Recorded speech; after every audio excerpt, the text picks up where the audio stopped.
Now inline function. To reduce the runtime of your program, we can declare a function inline. So why we use this inline function concept?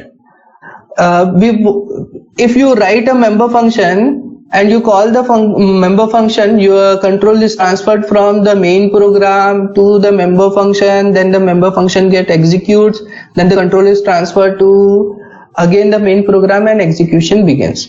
So there is a transfer of control from the main program to the member function, then from the member function to the main program.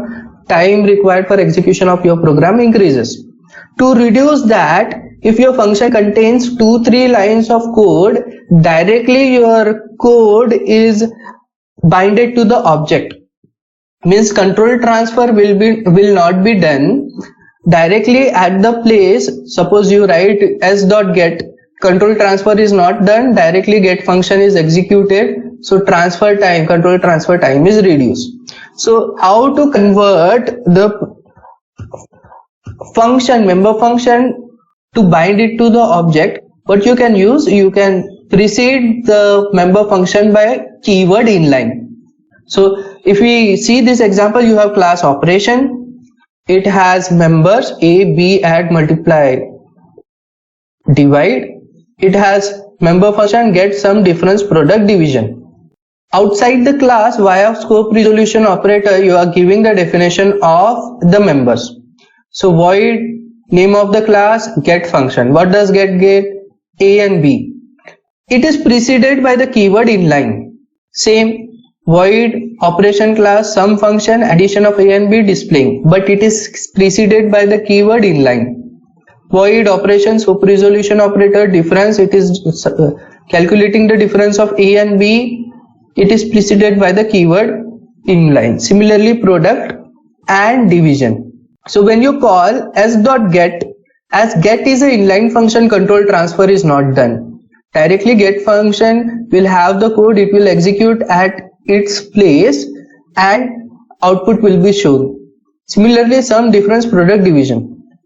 What is the advantage of using inline function? If there are 2-3 lines of code, then execution time of your program reduces. Second, your disadvantage of inline function is number of lines of code in your program increases, because object itself has the member function. You don't need to jump from main to the object member function and execute it. So advantage, code execution time reduces because transfer of control from main program to the function and function to the main program reduces.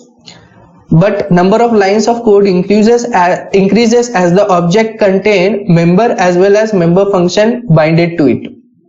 If you precede a function by keyword inline and it contains hundreds of lines of code, then it will not be treated inline.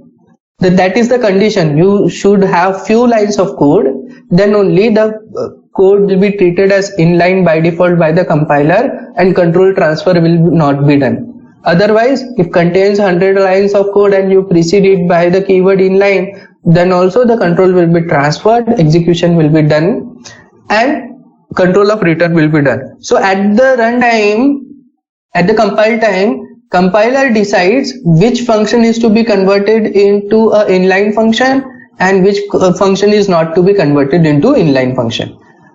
So why inline function is used? To reduce execution time by reducing the control transfer from the main program to the object function, from object function to the main program, by replacing the object code directly by the function itself. For it, you have to precede the function by a keyword inline.